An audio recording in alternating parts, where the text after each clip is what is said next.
Hi అండి, welcome back to my channel. ఈరోజైతే రథసప్తమి కదా, సో మేమైతే రథాల ముగ్గులు అయితే వేసినాము, మంచిగా వేసినాము.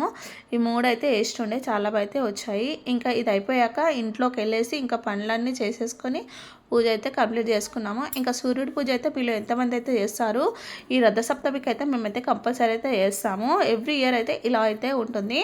ఇంకా ఈశాన్య మూలకైతే ఇలా సూర్యుని అలా డ్రా చేసేసి కుంకుమ పసుపు వేసి అలా మంచిగా పెట్టేసి ఇంకా రవ్వ పాయసం అయితే చేస్తాం. దొడ్డ రవ్వ ఉంటుంది కదా, సో ఆ రవ్వతో అయితే పాయసం అయితే చేసి ఇంకా నైవేద్యం అయితే పెడతాము. అది కూడా చిక్కుడాకులో. ఇంకా చూడండి, మా బిల్డింగ్ మీదకి వెళ్ళి వ్యూ ఎంత బాగుంది కదా, సూపర్ ఉంటుంది అసలు. నాకు చాలా ఇష్టం మా బిల్డింగ్ మీదకి వస్తే ఇలా చూడడము.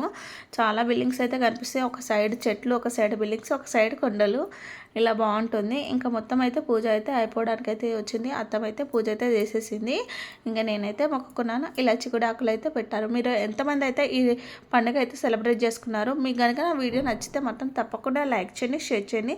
సబ్స్క్రైబ్ చేసుకున్న వాళ్ళైతే సబ్స్క్రైబ్ చేసుకొని, ఎవరికైనా కొత్తగా అనిపిస్తే మాత్రం ఇది కంపల్సరీ నెక్స్ట్ ఇయర్ అనేది ట్రై చేయండి.